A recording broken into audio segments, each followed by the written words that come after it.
Hello everyone, स्वागत है आप सभी का आपके अपने चैनल गुजर बुक पर। आज के इस वीडियो में हम डिस्कस करेंगे यूपी ट्रिपल एस सी पेट के एग्ज़ाम के लिए प्रैक्टिस सेट नंबर 8 का, जो कि किरण पब्लिकेशन का है। तो शुरू करते हैं सेशन को, चलते हैं क्वेश्चंस पर। क्वेश्चन नंबर 1 क्या है यहाँ पर, बौद्ध धर्म के 3 रत्नों में कौन शामिल नहीं है। तो जो बौद्ध धर्म के 3 रत्न हैं वो कौन कौन से थे? बुद्ध,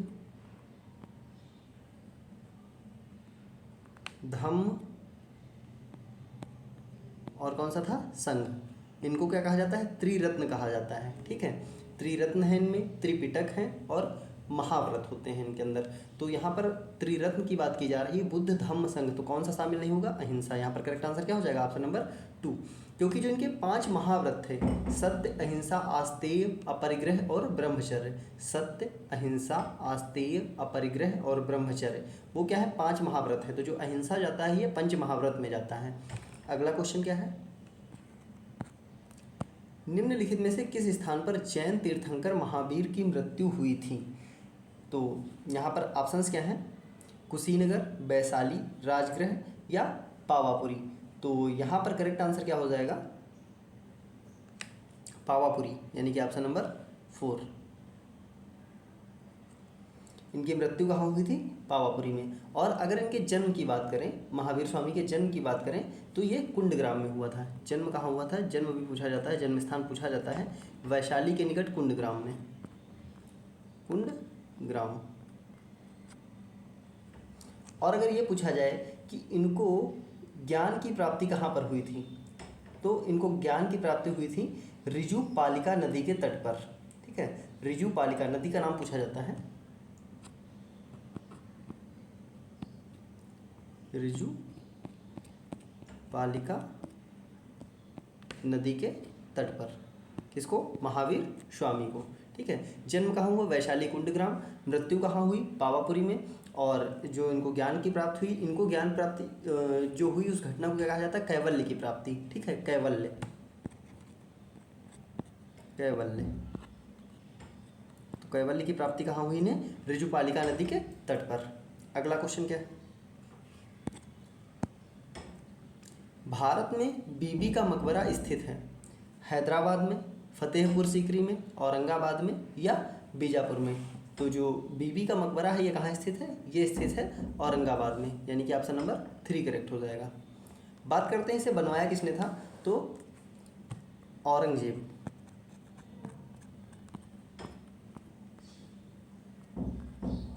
औरंगजेब।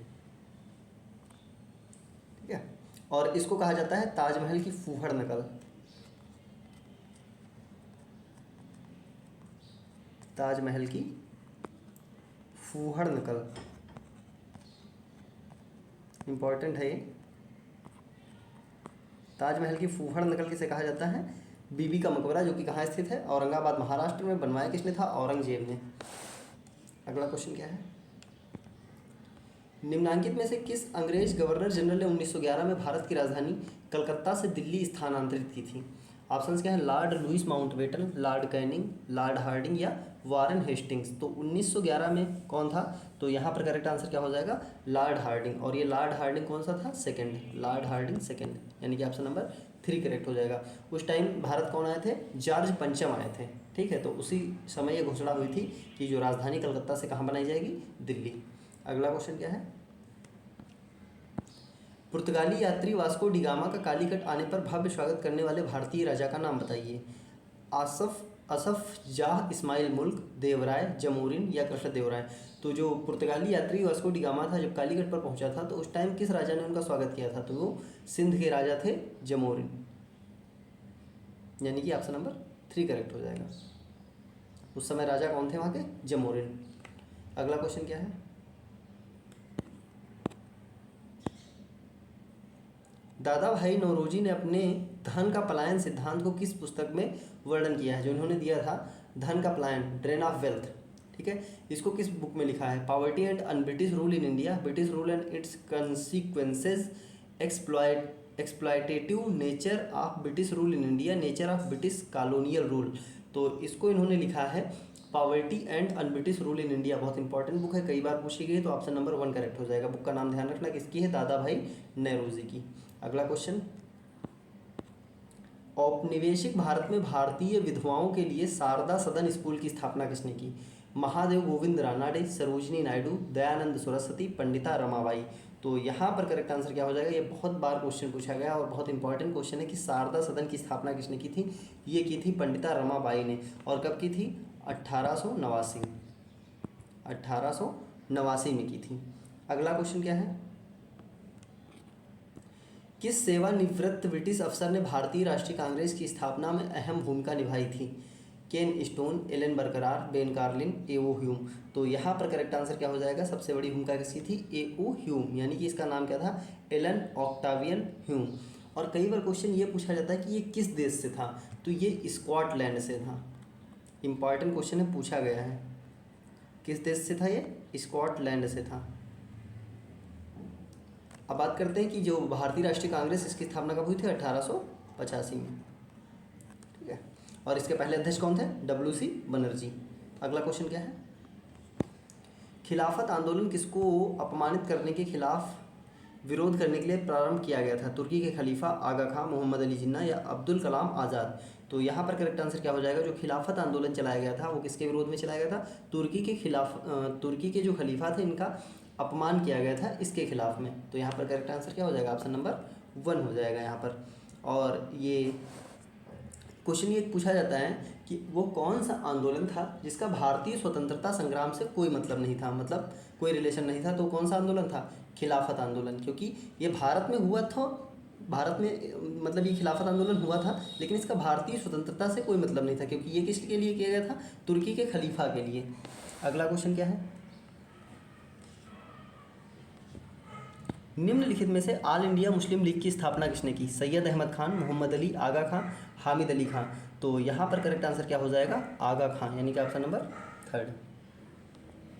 और कब स्थापना हुई थी इसकी? 1906। ठीक, 1906 या 1907 दोनों में से एक ही ऑप्शन मिलेगा आप लोगों को। ठीक है। अब बात करते हैं कि इनके साथ में कौन थे। तो ये थे सलीमुल्लाह, नवाब सलीमुल्लाह। कहाँ के? ढाका के नवाब थे सलीमुल्लाह। ये भी नाम मिल सकता है आप लोग को, इसलिए बता रहा हूँ। सलीमुल्लाह कहाँ के नवाब थे? ढाका के नवाब थे। अगला क्वेश्चन क्या है? सौर मंडल का सबसे गर्म ग्रह कौन सा है? मंगल, शुक्र, पृथ्वी, शनि। तो यहाँ पर करेक्ट आंसर क्या हो जाएगा? शुक्र। इसीलिए बहुत ज़्यादा सबसे अगर चमकीला ग्रह पूछा जाए तब भी यही हो जाएगा, सबसे चमकीला। और इसी को क्या नाम दिया जाता है? सांझ और भोर का तारा। ठीक है। अगला क्वेश्चन क्या है? किसको 7 पर्वतों का नगर कहा जाता है? लंदन, रोम, वाशिंगटन या सैन फ्रांसिस्को। तो यहाँ पर करेक्ट आंसर क्या हो जाएगा? 7 पर्वतों का नगर किसे कहा जाता है? रोम को कहा जाता है, यानी कि ऑप्शन नंबर 2 करेक्ट हो जाएगा। अब बात करते हैं कि जो ये रोम शहर है किस नदी के किनारे स्थित है? तो ये टाइबर नदी के, टाइबर नदी के किनारे स्थित है। अगला क्वेश्चन क्या है? निम्नलिखित में से कौन सा बंदरगाह प्राकृतिक हार्बर है? कौन सा बंदरगाह प्राकृतिक हार्बर है? कांडला, पारादीप, तूतीकोरिन, मुंबई। तो यहाँ पर करेक्ट आंसर क्या हो जाएगा? प्राकृतिक हार्बर कौन सा बंदरगाह है? मुंबई है, यानी कि ऑप्शन नंबर 4 करेक्ट हो जाएगा। और क्वेश्चन पूछा जाता है कि यहाँ से किस चीज़ का निर्यात किया जाता है? तो सूती वस्त्र का निर्यात किया जाता है, सूती वस्त्र का क्या किया जाता है? निर्यात, यानी कि एक्सपोर्ट। क्वेश्चन इंपॉर्टेंट है, ये पूछा जाता है कि भारत के किस बंदरगाह से सूती वस्त्रों का क्या क्या होता है? निर्यात होता है। तो कौन सा हो जाएगा? मुंबई। अगला क्वेश्चन क्या है? आर्किड भारत के कौन से भाग में उगाई जाती हैं? उत्तरीय मैदान, पश्चिमी क्षेत्र, गीले क्षेत्र, ठंडे और घाटी क्षेत्र। तो आर्किड कहाँ पर होगा? आर्किड वहीं पर होगा जो थोड़ा सा हमेशा क्या रहता हो? आर्द्र रहता हो, मतलब शुष्क ना हो। तो यहाँ पर क्या करेक्ट आंसर क्या हो जाएगा? गीला क्षेत्र, यानी कि ऑप्शन नंबर 3 करेक्ट हो जाएगा। जैसे कि केरल का तटीय भाग हो गया, या तमिलनाडु साइड जो समुद्र के किनारे हैं, समुद्र का किनारा एरिया। ठीक है। तो इसके लिए केरल देख सकते हो, केरल में आर्किड ज़्यादा उगाया जाता है। अगला क्वेश्चन क्या है? निम्न में कौन देश की महत्वपूर्ण स्वर्ण खादान नहीं है? कोलार, होसपेट, रामगिरी या हट्टी। तो कोलार और हट्टी तो बहुत फेमस है, दोनों कहाँ की हैं? कर्नाटक की हैं, और दोनों किससे रिलेटेड है? सोने की। अब बात करते हैं कि रामगिरी भी किसके लिए है? सोने की है, ठीक है। और सॉरी, एक मिनट, यहाँ पर अगर मैं बात करूँ, पूछा क्या गया है? स्वर्ण की खादान नहीं है। अच्छा हाँ, तो रामगिरी सही है, ये भी किसकी है? स्वर्ण की ही है, स्वर्ण की ही खदान है। तो यहाँ पर करेक्ट कौन सा हो जाएगा? होसपेट, क्योंकि ये स्वर्ण की नहीं है, ठीक है। अगला क्वेश्चन क्या है?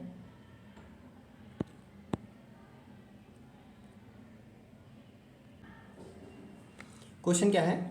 निम्नलिखित में से किसने आवर्ती योजना यानी रोलिंग प्लान का सुझाव दिया था? ऑप्शन क्या है? John W Miller, D T. Lakdawala, Gunnar Myrdal या सुखमय चक्रवर्ती। तो यहाँ पर करेक्ट आंसर क्या हो जाएगा? जो रोलिंग प्लान का कॉन्सेप्ट था, ये किसने दिया था? गुन्नार मिडल, यानी कि ऑप्शन नंबर 3। और अपने यहाँ रोलिंग प्लान कब आया था? तो मैंने बताया था 1978, क्योंकि जो 5वीं पंचवर्षीय योजना थी वो कब से कब तक थी? 1974 से 78 तक। उसके बाद क्या किया गया था? रोलिंग प्लान लाए गए थे एक एक साल के, 78, 79, 80, ठीक है। फिर बाद में 80 से फिर से पंचवर्षीय योजनाएं शुरू हुई थी, जब इंदिरा गांधी की सरकार दोबारा बनी थी। अगला क्वेश्चन क्या है? निम्नलिखित में से किसने 1944 में गांधी योजना दी थी? डी.डी. धर, एस.एन. अग्रवाल, एम.एन. राय या जे.पी. नारायण। तो यहाँ पर करेक्ट आंसर क्या हो जाएगा? जो 1940 में गांधी योजना थी, ये किसने दिया था? एस.एन. अग्रवाल, यानी कि ऑप्शन नंबर 2 करेक्ट हो जाएगा। अगला क्वेश्चन क्या है? भारत सरकार ने ई शिक्षा को बढ़ावा देने के लिए 4 प्रमुख डिजिटल पहल की शुरुआत की है। निम्नलिखित में से कौन सा इस पहल का हिस्सा है? स्वयं प्रभा, राष्ट्रीय अकादमिक डिपॉजिटरी, सभी विकल्प सही हैं। तो यहाँ पर अगर हम बात करते हैं तो स्वयं भी है, इसमें 4 प्रमुख डिजिटल पहल हैं। स्वयं भी शामिल है, स्वयं प्रभा भी शामिल है, राष्ट्रीय अकादमिक डिपॉजिटरी भी शामिल है। नहीं, यहाँ पर करेक्ट आंसर क्या हो जाएगा? सभी विकल्प क्या हैं? सही हैं।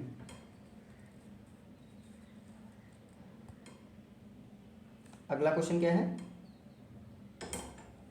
और साथ में इसके, हाँ 4 हैं, यहाँ पर 3 है, एक और है नेशनल डिजिटल लाइब्रेरी।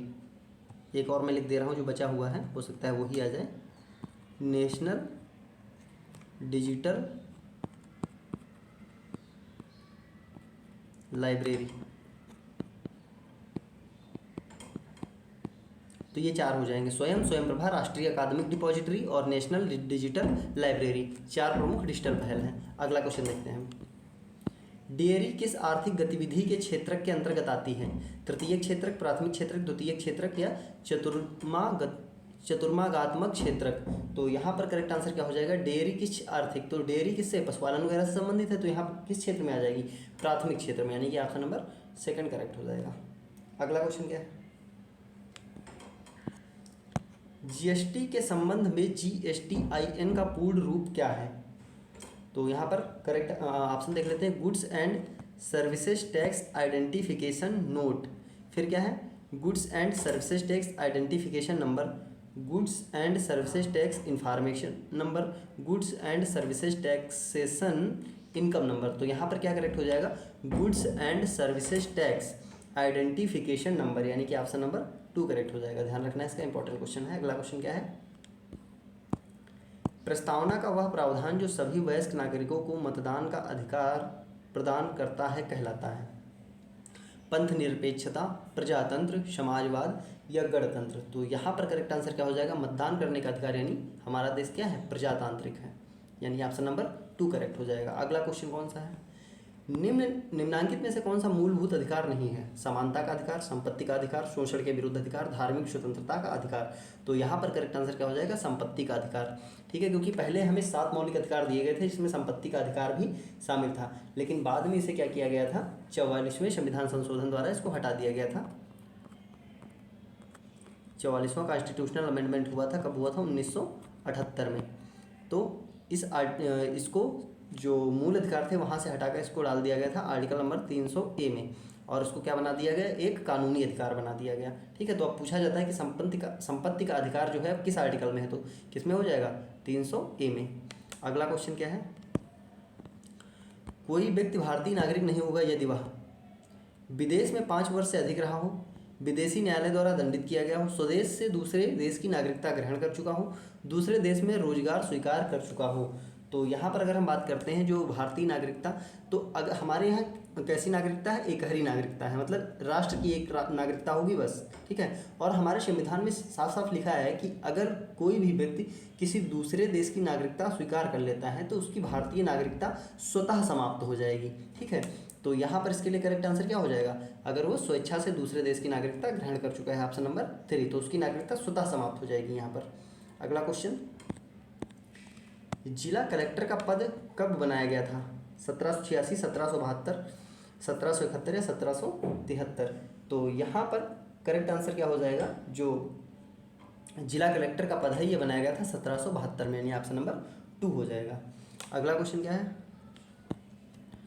भारतीय संविधान के अनुसार मध्यवर्ती स्तर पर पंचायतों का गठन एक ऐसे राज्य में नहीं किया जा सकता जिसकी जनसंख्या निम्नलिखित में से किससे अधिक ना हो। अच्छा देखो, वैसे तो अगर हम बात करते हैं पंचायती राज की तो वहाँ पर 3 स्तर होते हैं, तो कह रहे हैं कहाँ पर मध्य जो स्तर है, मध्यवर्ती स्तर कहाँ पर गठित नहीं किया जा सकता है। तो यहाँ पर अगर बात करते हैं ऑप्शन क्या है, 30 लाख, 40 लाख, 10 लाख, 20 लाख, तो किसी ऐसे राज्य में गठित नहीं होगा जहाँ की जनसंख्या 20 लाख से अधिक ना हो, यानी कि ऑप्शन नंबर कौन सा करेक्ट हो जाएगा, यहाँ पर 4th ऑप्शन करेक्ट हो जाएगा। अगला क्वेश्चन क्या है, खराब गुर्दे वाले रोगियों पर प्रयुक्त डायलिसिस प्रक्रिया किस सिद्धांत पर काम करती है, विसरण, अवशोषण, परासरण या इलेक्ट्रोफोरेसिस। तो यहाँ पर करेक्ट आंसर क्या हो जाएगा, तो ये किस पे काम करती है, ये विसरण नहीं सॉरी परासरण पे काम करती है। जो डायलिसिस की प्रक्रिया होती है किस पे काम करेगी, परासरण पे, यानी ऑप्शन नंबर 3।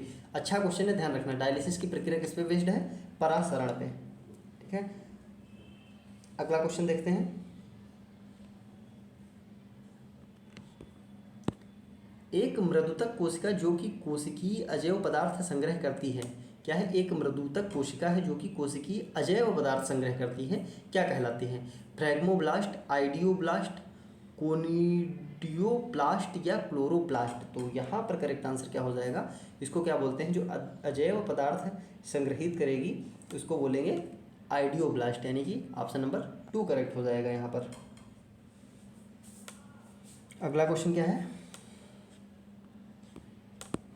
सिरके का रासायनिक नाम क्या है, citric acid, acetic acid, pyruvic acid, malic acid. तो यहाँ पर करेक्ट आंसर क्या हो जाएगा, एसिटिक एसिड। फार्मूला भी पूछ लिया जाता है CH3COOH, ठीक है। पायरुविक एसिड क्या है, जब हम श्वसन करते हैं तो जो जब हमारे अंदर ऑक्सीजन ले जाके ग्लूकोज का ऑक्सीडेशन होता है तो वहाँ पर पायरुविक एसिड का निर्माण होता है और वहीं से क्या एनर्जी निकलती है, ठीक है। मैलिक एसिड किस में पाया जाता है, इंपॉर्टेंट क्वेश्चन है, मैलिक एसिड कहाँ पाया जाता है, शेव में पाया जाता है। अगला क्वेश्चन, टेलीविजन प्रसारण के लिए रखी गई आवृत्ति आमतौर पर होती है 30 से 300 मेगाहर्ट्ज, 30 से 30 गीगाहर्ट्ज, 30 से 300 किलोहर्ट्ज या 40 से 300 हर्ट्ज। तो यहाँ पर करेक्ट आंसर क्या हो जाएगा, जो टेलीविजन प्रसारण है इसके लिए कितना होना चाहिए, 30 से 300 किलोहर्ट्ज, ठीक है, यानी कि ऑप्शन नंबर कौन सा करेक्ट हो जाएगा, ऑप्शन नंबर 3 करेक्ट हो जाएगा। अगला क्वेश्चन क्या है, भारतीय वैज्ञानिक एवं भौतिकी विज्ञान के प्रोफेसर ने संगीत के प्रति अपने गहरे प्यार के कारण वर्ष 1921 में लंदन की रॉयल सोसाइटी के समक्ष तार के संगीत उपकरणों के सिद्धांत पर शोध पत्र प्रस्तुत किया था। तो कौन थे, उस वैज्ञानिक का नाम बताना है। भारतीय वैज्ञानिक एवं भौतिकी विज्ञान के प्रोफेसर थे जो संगीत के प्रति अपने गहरे प्यार के कारण 1921 में लंदन की रॉयल सोसाइटी के समक्ष तार के संगीत उपकरणों के सिद्धांत पर शोध पत्र प्रस्तुत किए। ऑप्शन क्या है, जगदीश चंद्र बोस, होमी जहांगीर भाभा, CV रमन या विक्रम साराभाई। तो यहाँ पर करेक्ट आंसर क्या हो जाएगा, CV रमन, यानी कि ऑप्शन नंबर 3 करेक्ट हो जाएगा, ठीक है। और वो वाद्य यंत्र जैसे वायलिन हो गया, वीणा हो गए, इन सब में तो तार का यूज किया जाता है, ठीक है। अगला क्वेश्चन क्या है,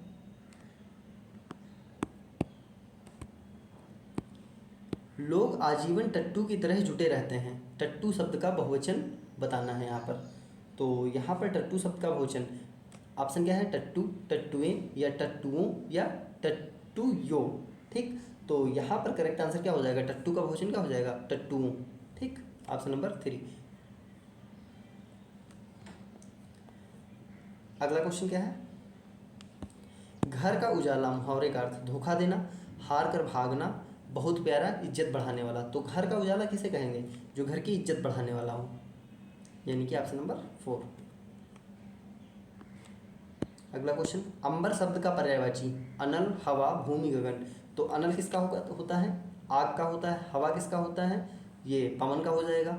भूमि तो होगा ही नहीं अंबर का, पृथ्वी का हो सकता है भूमि। ठीक है, तो अंबर का क्या हो जाएगा? गगन, यानी कि ऑप्शन नंबर 4 करेक्ट हो जाएगा। अगला क्वेश्चन, दिए गए विकल्पों में से ऋजु का विरुद्धार्थी शब्द कौन सा है? तो ऋजु का मतलब क्या? सरस, वक्र, मिथ्यासुर। तो ऋजु का मतलब होता है क्या? एकदम सीधा। तो यहाँ पर करेक्ट आंसर क्या हो जाएगा? वक्र। ठीक है, तो ऑप्शन नंबर 2 करेक्ट हो जाएगा। अगला क्वेश्चन क्या है? और सरस का क्या हो जाएगा? नीरस। मिथ्या का क्या हो जाएगा? सत्य। और सुर का असुर। सुर का मतलब होता है देवता, तो असुर का मतलब क्या हो जाएगा? राक्षस। अगला क्वेश्चन, दिए गए विकल्पों में से सही वाक्य चुनिए। स्वभाव के प्रतिकूल तुम्हें यह कार्य करना चाहिए, स्वभाव के अनुकूल तुम्हें यह कार्य करना चाहिए, स्वभाव के अनुरूप तुम्हें यह कार्य करना चाहिए, या स्वभावारूप तुम्हें यह कार्य करना चाहिए। तो यहाँ पर करेक्ट आंसर क्या हो जाएगा? स्वभाव के प्रतिकूल तो कार्य नहीं करना चाहिए, तो ये गलत हो जाएगा। हमें बताना है करेक्ट। स्वभाव के अनुरूप भी नहीं होता है और स्वभावारूप भी नहीं होगा, तो यहाँ पर करेक्ट आंसर क्या हो जाएगा? स्वभाव के अनुकूल तुम्हें यह कार्य करना चाहिए। देखते हैं अगला क्वेश्चन। अब शुरू है करंट अफेयर्स। भारत और ओमान की वायुसेना के बीच ईस्टर्न ब्रिज 6 नामक एक द्विपक्षीय हवाई अभ्यास किस वायुसेना स्टेशन में आयोजित किया गया है? किसके किसके बीच में? भारत और ओमान के बीच में। जोधपुर वायुसेना स्टेशन, पटना वायुसेना स्टेशन, दिल्ली वायुसेना स्टेशन, या गोरखपुर वायुसेना स्टेशन। तो यहाँ पर करेक्ट आंसर क्या हो जाएगा? जोधपुर वायुसेना स्टेशन। अब ऑप्शन नंबर 1, जो कि कहाँ है? राजस्थान में। ठीक है, और क्या नाम क्या है? Eastern bridge 6। तो ये भी क्वेश्चन पूछा जा सकता है कि ईस्टर्न ब्रिज 6 किसके किसके बीच में आयोजित की गई है? तो भारत और ओमान के बीच में। अगला क्वेश्चन क्या है? बांग्लादेश और किस देश की वायुसेना एक संयुक्त सामरिक एयरलिफ्ट अभ्यास कोप साउथ 22 आयोजित करेगी? तो यहाँ पर ऑप्शंस क्या है? संयुक्त राज्य अमेरिका, ऑस्ट्रेलिया, अफ्रीका, या चीन। तो यहाँ पर करेक्ट आंसर क्या हो जाएगा? संयुक्त राज्य अमेरिका, यानी कि ऑप्शन नंबर 1। तो अगर ये कुछ पूछा जाए कि कोप साउथ 22 किसके किसके बीच में है, तो बांग्लादेश और यूएसए के बीच में। ठीक है, अगला क्वेश्चन, हुरून रिपोर्ट के अनुसार भारत में अमीर परिवारों में वर्ष 2021 में कितने प्रतिशत की बढ़ोतरी हुई है? ऑप्शन क्या है? 6%, 11%, 8%, या 16%। तो यहाँ पर करेक्ट आंसर क्या हो जाएगा? 11%। अब ये फैक्ट है, डायरेक्ट याद रखना है। 2021 में हुरून रिपोर्ट के अनुसार भारत में कितने प्रतिशत परिवारों में क्या है? अमीर परिवारों की बढ़ोतरी हुई है, 11%। अगला क्वेश्चन, युवा गणितज्ञों के लिए 2021 के रामानुजम पुरस्कार से किसे सम्मानित किया गया है? ऑप्शंस क्या है? नीना गुप्ता, सोनम प्रभा, सुधा मिश्रा, प्रणीता सुरेश। तो यहाँ पर करेक्ट आंसर क्या हो जाएगा? प्रोफेसर नीना गुप्ता। ठीक है, और ये कहाँ पर है? ये जो कोलकाता में है अपना भारतीय सांख्यिकी संस्थान। ठीक है, ISI, इंडियन स्टैटिस्टिकल इंस्टीट्यूट, वहाँ पर क्या है? ये प्रोफेसर है। अगला क्वेश्चन, किस विश्वविद्यालय के शोधकर्ताओं ने एक ऐसा अणु विकसित किया है जो कोरोना वायरस स्पाइक प्रोटीन को निष्क्रिय कर सकता है? ऑप्शन क्या है? हेलसिंकी विश्वविद्यालय, दिल्ली विश्वविद्यालय, स्टैनफोर्ड विश्वविद्यालय, या हार्वर्ड विश्वविद्यालय। तो यहाँ पर करेक्ट आंसर क्या हो जाएगा? हेलसिंकी विश्वविद्यालय, यानी कि ऑप्शन नंबर 1 करेक्ट हो जाएगा। ठीक है, कैसा? एक अणु विकसित किया है इन्होंने जो कोरोना वायरस स्पाइक प्रोटीन है उसको क्या कर देगा? निष्क्रिय कर देगा। अगला क्वेश्चन क्या है? भारत के किशोर शतरंज ग्रैंडमास्टर रमेश बाबू प्रज्ञानानंद ऑनलाइन शतरंज टूर्नामेंट में किस शतरंज चैंपियन को हराने वाले सबसे युवा खिलाड़ी बन गए हैं? मैग्नस कार्लसन, इयान नेपोलियन, गर्री कस्पोरोवा, या अली रेजा। तो यहाँ पर करेक्ट आंसर क्या हो जाएगा? जो भारत के किशोर हैं इन्होंने किसको हराया है? मैग्नस कार्लसन को, यानी कि ऑप्शन नंबर 1 करेक्ट हो जाएगा। और कौन सा टूर्नामेंट था? रमेश बाबू प्रज्ञानानंद ऑनलाइन शतरंज टूर्नामेंट। अगला क्वेश्चन, किसके द्वारा लिखित द ब्लू बुक नामक पुस्तक का हाल ही में विमोचन किया गया? द ब्लू बुक, ऑप्शन क्या है? अमिताभ कुमार, आर गिरधरन, रामचंद्र गुहा, संगीत पाल चौधरी। तो यहाँ पर करेक्ट आंसर क्या हो जाएगा? अमिताभ कुमार, यानी कि ऑप्शन नंबर 1। अगला क्वेश्चन क्या है? किस योजना के तहत घर घर वितरण अभियान मेरी पॉलिसी मेरे हाथ शुरू किया गया है? घर घर वितरण अभियान मेरी पॉलिसी मेरे हाथ। प्रधानमंत्री फसल बीमा योजना, अटल पेंशन योजना, नेशनल पेंशन स्कीम, या बालिका समृद्धि योजना। तो यहाँ पर करेक्ट आंसर क्या हो जाएगा? प्रधानमंत्री फसल बीमा योजना, ऑप्शन नंबर 1 करेक्ट हो जाएगा यहाँ पर।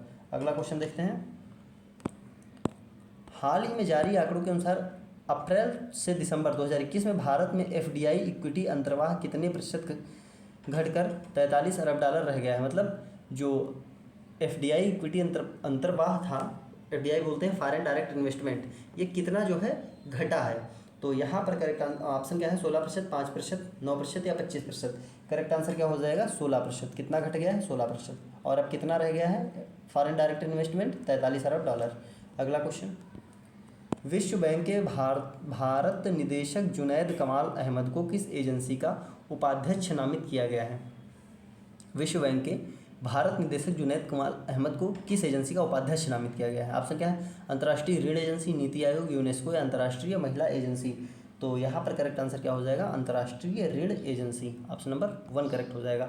अगला क्वेश्चन क्या है,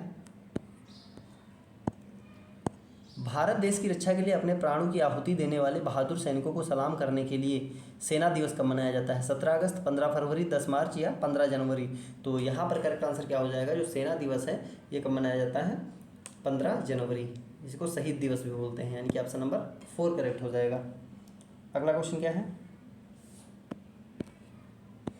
सिक्किम की ये भूटिया जनजाति द्वारा मनाया जाने वाला 9 वर्ष का त्यौहार है जो सिक्किम के लूनर कैलेंडर में प्रति 10 माह बाद आता है। तो कौन सा त्यौहार है वो, थाई पोंगल, वैशाख असुरा या सोनम लौसोंग। तो यहाँ पर करेक्ट आंसर क्या हो जाएगा सोनम लौसोंग, यानी कि ऑप्शन नंबर 4 करेक्ट हो जाएगा। इसी को नॉमसॉन्ग भी बोलते हैं, नॉमसॉन्ग।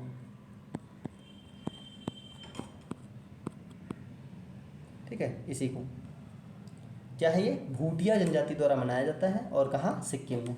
अगला क्वेश्चन, निम्नलिखित में से कौन सी अरुणाचल प्रदेश की नृत्य शैली है, भावई, सत्तरिया, पूर्वी या पोपेर। तो यहाँ पर अरुणाचल प्रदेश की पूछा गया है तो करेक्ट आंसर क्या हो जाएगा पोपी, क्योंकि सत्रिया कहाँ का है, सत्रिया है असम का,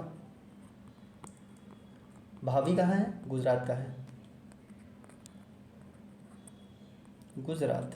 ठीक है, तो पोपेर कहाँ का हो जाएगा अरुणाचल प्रदेश। अगला क्वेश्चन क्या है,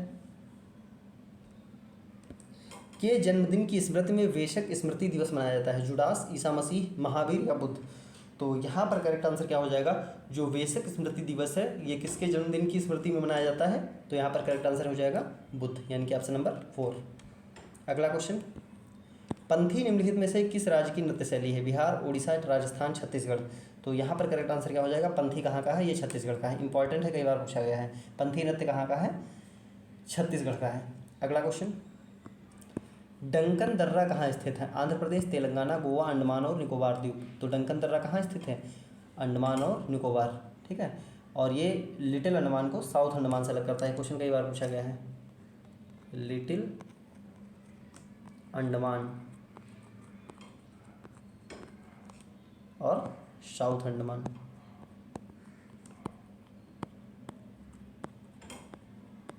इन दो को कौन अलग करता है, डंकन पासेस। ठीक, अगला क्वेश्चन क्या है,